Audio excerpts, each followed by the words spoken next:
Good morning, students, and welcome to the class today. This is the continuation of the last class, which was about chapter 1, evolution of computer. Okay, so we'll start. The topics what we'll cover in this particular class are as follows. First one, quick discussion about last class. Second one, characteristics of a computer. Third and last one, which is limitation of computer. This is the last topic of the chapter. And lastly, we'll discuss the complete chapter, what we have learned till now.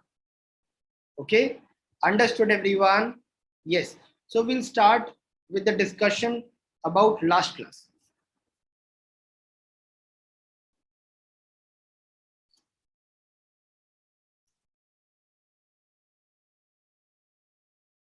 What we have learned in last class, we have learned about abacus, different calculating machines, different calculating devices, what came in different calculating devices, what were introduced with in different time span.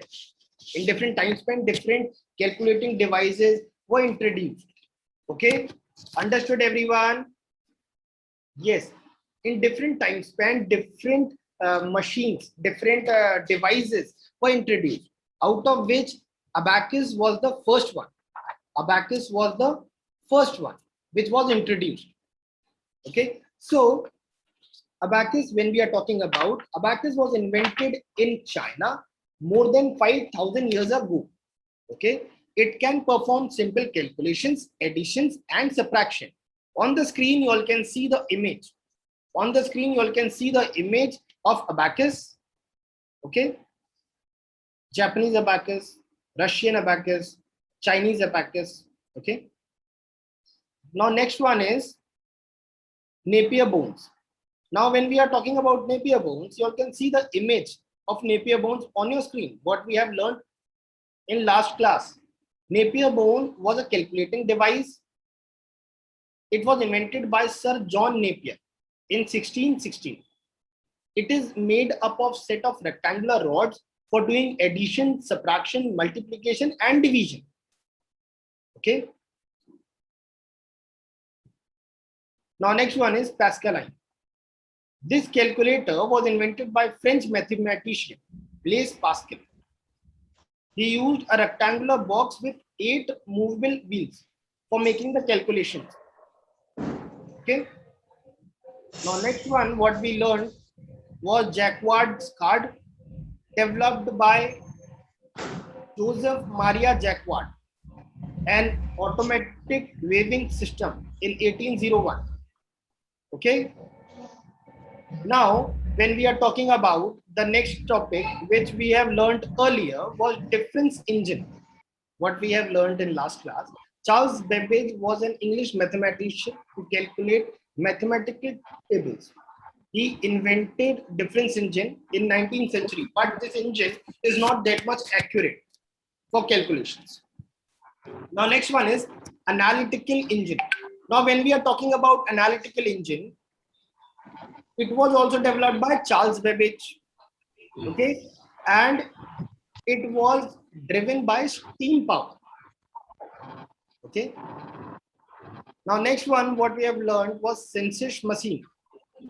A mathematician, Dr. Herman Holland, built a device later on as census tabulating machine. Okay. Once again, we'll repeat census machine. A mathematician, Dr. Herman Hollerith, built a device later on known as census tabulating machine. Okay. After which we have understood about classification of computers. How many generations were there? There were 5 generations. How many? There are 5 generations. So just like in a family, different generations are there. Our grandfather's generation, then our father's generation, then our generation. So in the same way, computer also have different generations. So first one was first generation, which came into existence in the year 1947 till 1956. It was there in early 20th century. The first electronic computer was developed and was named by Mark I. Okay, and the length of it is some around 15 meters and weight 27 ton. Okay, 1 ton equals to 100 kgs. So you can imagine 27 ton. Now second generation when we are coming, then the size of the computer is reduced.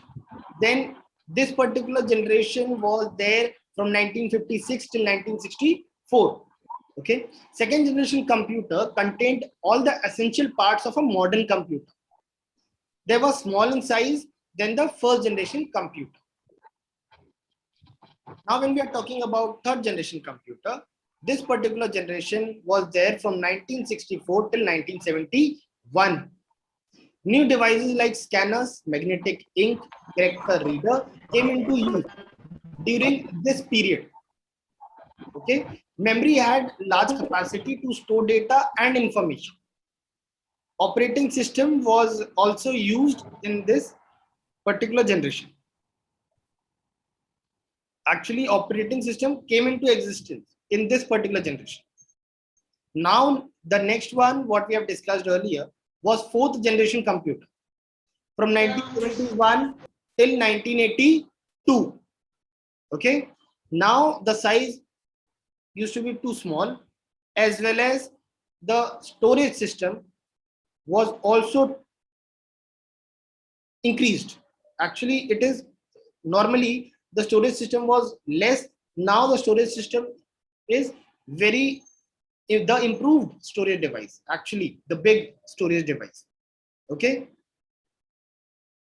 now after this fifth generation computer from 1982 till date, this generation is continuing.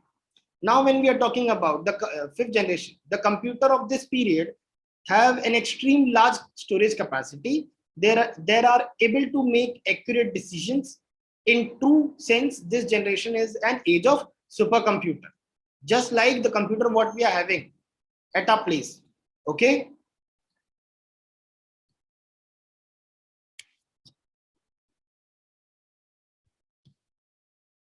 now we'll move back to the present class. So now the topic is characteristics of a computer. So in this particular topic, we'll understand the characteristics of a computer. The first one is speed. So when we are talking about speed, in general, no human being can compete to perform complex computation faster than computer, as you all know. Okay. The second one is accuracy. Second one is accuracy. Since computer is programmed by us only, but still whatever data, whatever input we are giving it, the computer is executing it with 100% of accuracy. And if any mistake is there, then the mistake is in inputting. While inputting, the mistake has been done. Okay, so computer is accurate. Then next one is storage. Computer can store a very large file and large amount of data in appropriate format. Next one, diligence. Computer can work for hours together without any break and without committing errors. Just like if we'll do any work for 1 hour only or 1.5 hours only, then after that, what used to happen? We used to be tired and we used to be lazy, after which we are not willing to work.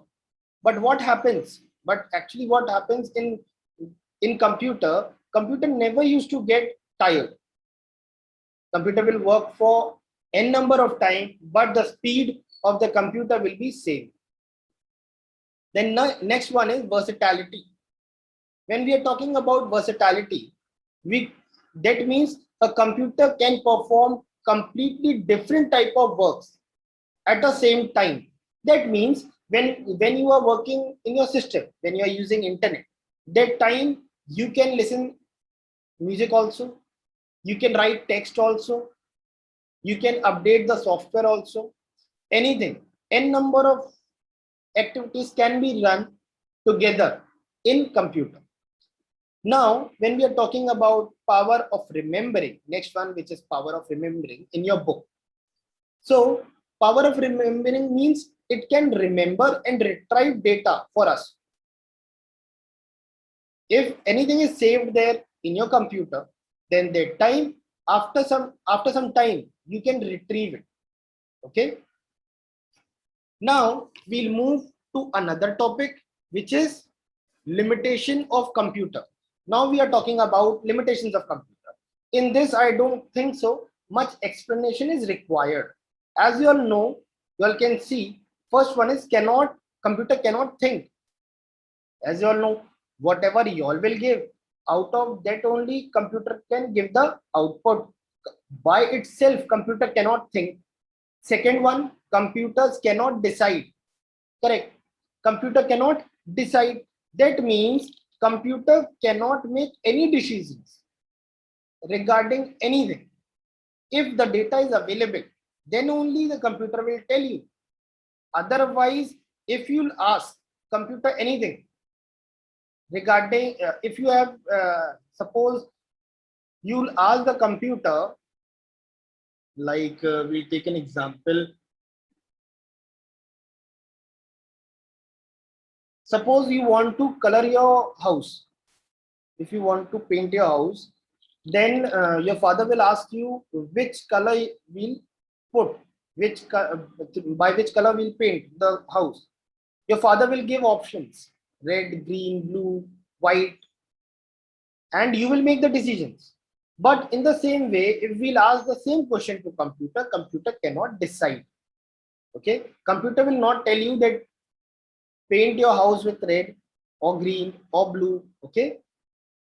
Next one, computers cannot express their ideas. Computer cannot express their ideas. That means just like you can express your ideas. Like if we'll go back to the example only. If there is an idea, you'll give to your father that we'll color one wall with red, another wall with white, and another wall with a texture or with a wallpaper.